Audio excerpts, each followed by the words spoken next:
bring about change. And learn more about our movement for change. Change begins in Iowa, and change begins today.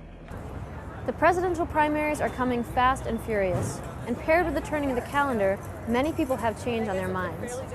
Given the uncertain state of so much in the U.S., that's a good thing.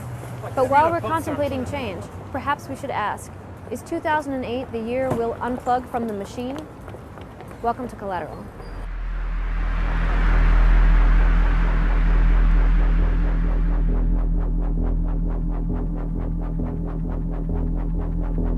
The machine is, quite simply, a mechanism of social control. It's perfectly visible and has many ugly parts. Yet virtually all of us participate in it, and willingly to some degree. The machine refers to the many interrelated things which disempower us politically and make us more dependent on corporations for survival, thereby furthering corporate domination. One aspect of the machine is the creation of meaningless diversion. You'll probably agree that the corporate media diverts our attention by focusing on nonsense. The obsessive concern with celebrity lives, the overheated coverage of professional sports, the idiotic focus on unimportant news stories. The death of Anna Nicole Smith, that's the #1 story around the world tonight. Added to this is a message of compulsory consumerism, the incessant injunctions to buy now, the infantile appeals made in commercials, and the bizarre situations they depict. The result is a cultural fixation on our bodies, our homes, and our careers, which leads to the conclusion that we're consumers rather than citizens.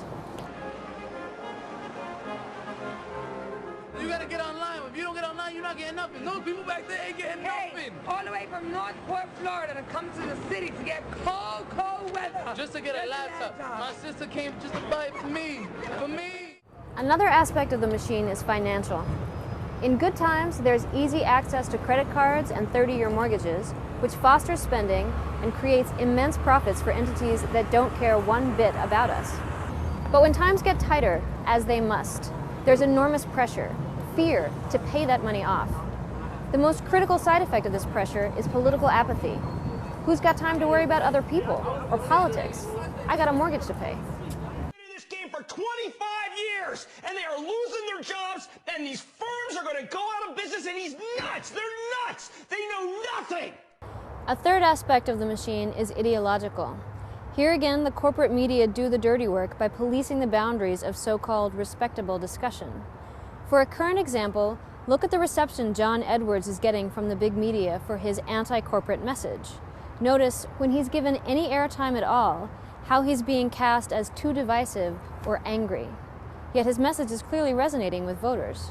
But the main purpose of the machine is the production of political hopelessness. We're sold on the idea that the big problems are just too large and complex to be solved by the individual or the state. When they are tackled, billions of dollars are funneled from the government to corporations, who then get richer on healthcare, education, and defense policy.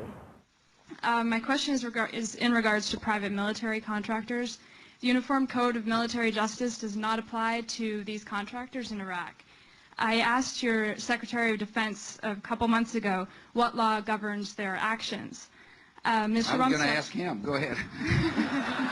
This is one case that privatization is not a solution. And Mr. President, how do you propose to bring private military contractors under a system of law? Yeah, I appreciate that very much. I wasn't kidding. I'd pick up the phone and say, Mr. Secretary, I got an interesting question.